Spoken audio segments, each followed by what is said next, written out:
So the question is, does Vietnam have talent? Let's see. Do you have this kind of talent? Sure, you've got lots of talent in Vietnam, but that's really not the kind of talent we're talking about today. We're going to talk about this kind of talent. You might recognize some of those people because we know our Vietnam team in Dale Carnegie has a lot of talent. And that is our focus for today. Ciao, my name is Triana Newton. I'm the Regional Vice President for Dale Carnegie in Asia Pacific, and I'm hoping you're enjoying the event so far today, and we are going to focus on this area of talent. Now, I really wish I could be with you today. Luckily, through technology, we're able to talk to you through video and share some of the ideas that we have around talent management. And I'll tell you right now, there's a lot of talk about talent out there. You just do one Google search and you go on the website and you check the number of books and papers and studies and everything that's going on around this talent. It is a hot topic.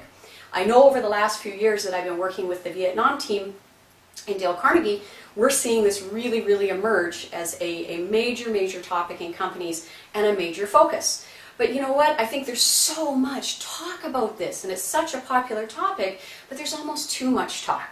So our focus today is just that, simplify and focus. We've got to get past this overwhelm, and that's probably one of the things that is creating the most challenge in companies today is, where do I get started with this? This is such a huge issue.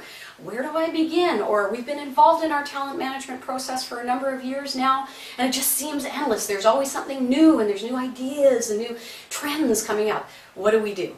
So today we are going to simplify and focus, because there is a lot that goes into the talent management equation. We've obviously got to be our best, and you're going to notice up there I said be your best. We have to be the best possible organization we can be for people so that they're interested and engaged to work with us. We've got to be able to attract high quality talent. Make sure that we are something that is a viable offering for them and they want to work for us. We'll spend some time on that today too. We want to select right. And you're going to see that we're going to share you some of our own Dale Carnegie story in that area. And we also need to, once we've selected, have the right way to onboard and bring people properly into our organization so they're there for success. And we've got some examples from other organizations that have done that. Once they're on board, we've got to constantly engage them. And some people say, well, you onboard them and then, we just continually develop them. We've got to continually go back and engage and keep making sure that we're in touch with their needs and creating the right environment that's going to help them thrive and succeed, not only for groups, but also individuals. And finally, we've got to be able to manage this whole system and performance of the individuals and the groups and the teams. And that in itself is an entirely other session. So we have a short time today, and I really wanted to, in the spirit of focus and simplify, focus on our story around this area of talent management and selecting the one area that we felt was most critical. We're about to celebrate our 100th year anniversary in Dale Carnegie, and during that time we've constantly had to reinvent ourselves and our offerings to stay successful and competitive. And that is something we're doing in our own organization and a skill and experience we bring to the organizations we work with. So we're trying to walk our talk in this, and I'll tell you, we were in a similar situation when we started this journey for us in talent management a few years ago. So I'd like to share with you some of the thoughts of that journey, as well as to look at some best practices that other companies are using in this area of talent management. So here's the situation. Back in 2005, I was put in charge of our global talent acquisition program. Some of the things we were up against at that point, we're a global organization. We are in over 86 countries, so a lot of different cultures to deal with in a global workforce. We had 3 or 4 generations in our workforce. You also have to realize that there's 89 million books out there on how to manage Gen Y and the relationships between Gen X and Gen Y, and in fact, right about the time you're watching this, I'm doing a presentation in an HR forum on dealing with Generation Y in the workforce. So we were looking at that emergence as well, but we wanted to be able to keep this focus, if you will, on our entire system.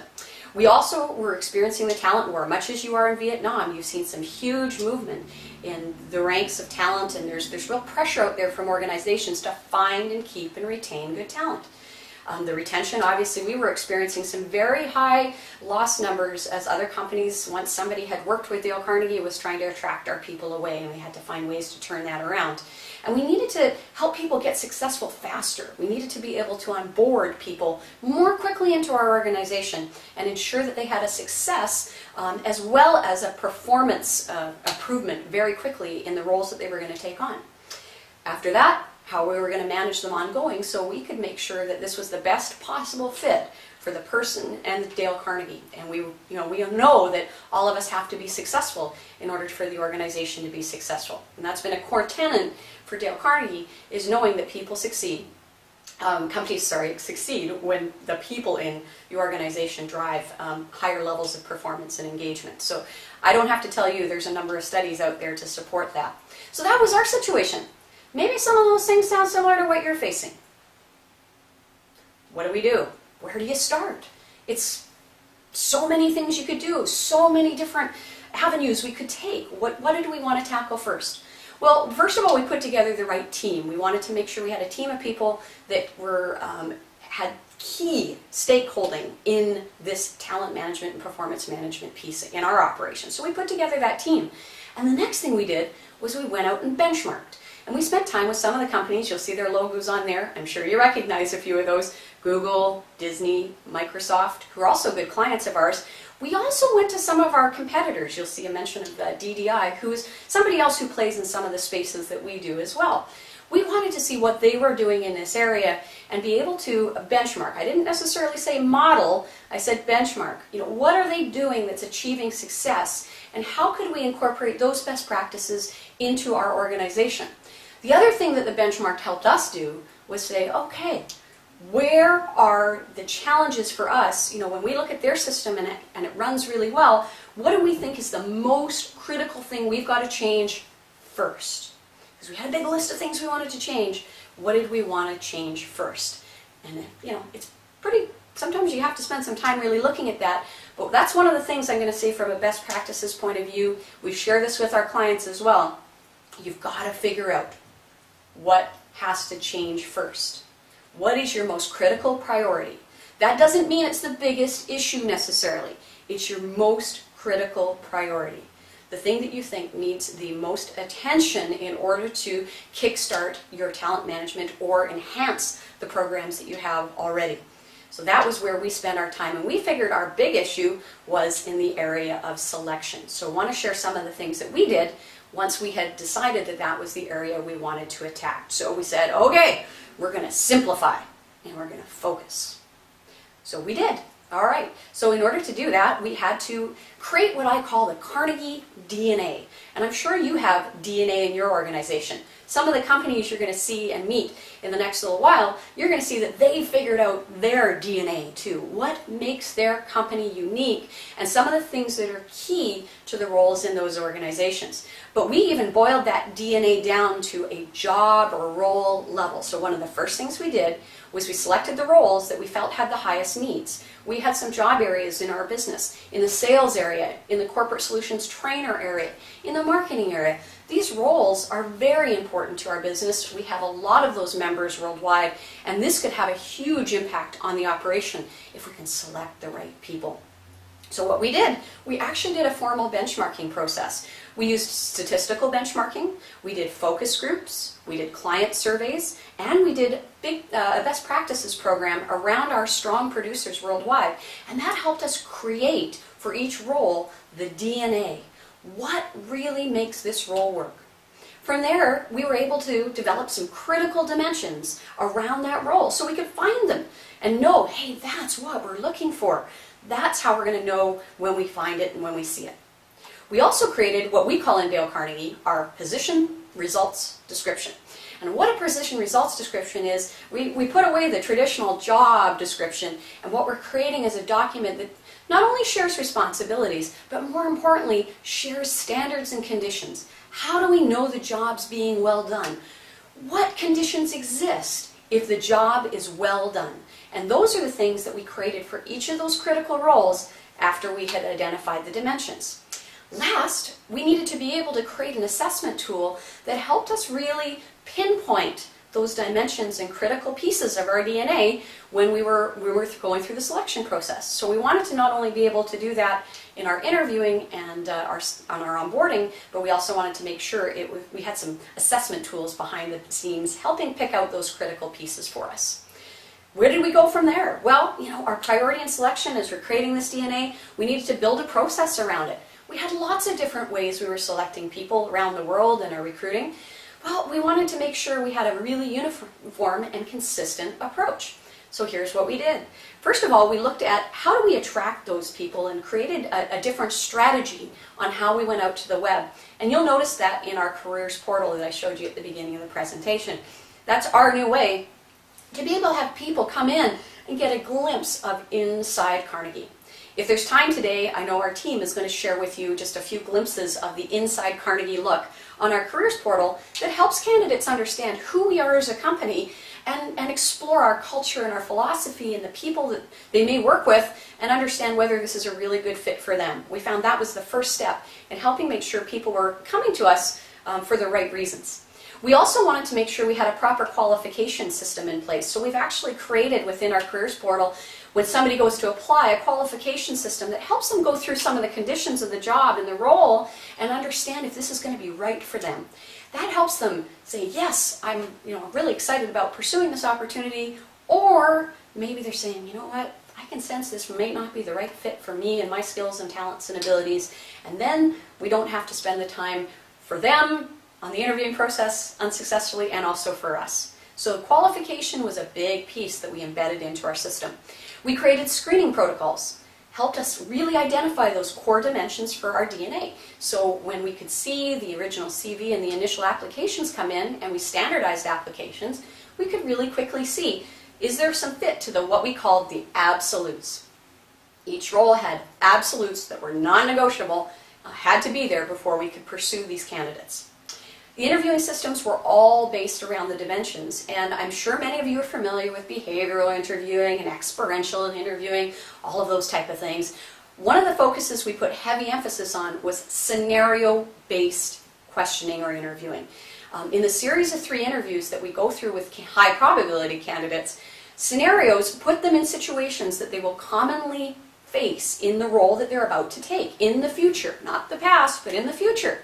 That helped us understand what their approach and thinking was. Was it aligned to the way that we know strong performers in Dale Carnegie would act and interact? And that helped us understand, is this a really good match for the role that the person's going ahead with? So scenario-based questioning was a big help for us as we were doing the selection process. We talked about assessments, and most importantly, we designed our own, what we call Dale Carnegie Coaching Summary. That's how we refer to it to candidates. It is an assessment process that helps us understand the values, the motivators, and the behaviors. So we knew in some cases people had to have a value around people development, assisting companies, being able to be selfless coaches. Some of those things we needed to know that the values were there, because the values and then the person was motivated by them would show those behaviors in the workplace for us and with our clients, and we know we had a really good fit. That's a great example in our trainers and our salespeople. And the last thing, we needed to make sure they got an on-job exposure. They needed to look and understand what a day in Carnegie would be like. So you might say, boy, that's a really long process. In a lot of cases, we can get this done in a matter of weeks with a candidate, but what we're seeing right now, where we used to see, for instance, in some of our ranks, we were seeing a 70% retention issue. We're now seeing a 70% we're holding on to them, not losing them. So we've almost turned those percentages around. So we are really feeling that we've got a good handle on this selection piece. And of course, those are some of the coaching and experiences we share with our clients. It's a journey, and we're still working on it, but we're continuing to add as we go along. But we're feeling very, very positive about these changes, and we want to be able to share that same skill and experience with our clients. Now, there's other companies out there that are doing some work in this area, and we want to be able to really show you their stories and get an example of what they're doing that's helping them be successful. Before we do that, though, in the short time we've been able to spend together, and I know I'm talking to you from the video, but in this short time, I want you to be thinking about what is one critical step that you could take to understand that real priority, that one critical priority that is important for your talent management system in your business. Maybe it's just even the thought of benchmarking. Maybe it's going back and re-auditing some of those benchmarks. Maybe it's having somebody else look at the system. Maybe it's in this area of selection or in onboarding. Get some good ideas from some of these companies coming up.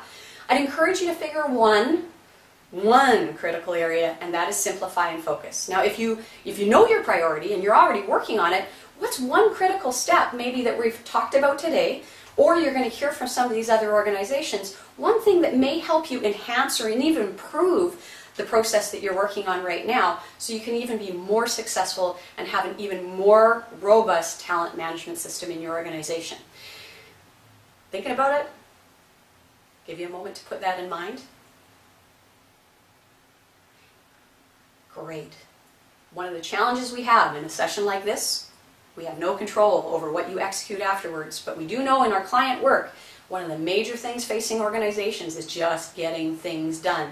So I'm going to ask, whatever you put on paper, whatever idea you just had when I said, what's that critical priority or critical step, make sure you walk out of the room today and you are going to action that as soon as you possibly can so we can get past this overwhelm and get into execution and success. Talking about success, we mentioned there's some other companies that have done some great things in this area, these other areas in that talent management equation. Remember, we said it was an equation. There was all of these different elements that were going to help us have a complete talent management system in our organization and be the best we possibly could. I've got some examples of companies we've worked with or we've benchmarked with who really have some outstanding stories to tell. We've got some glimpses of their success. So let's see what other companies are doing to manage the talent management, if you will, or talent equation. Enjoy the rest of the event.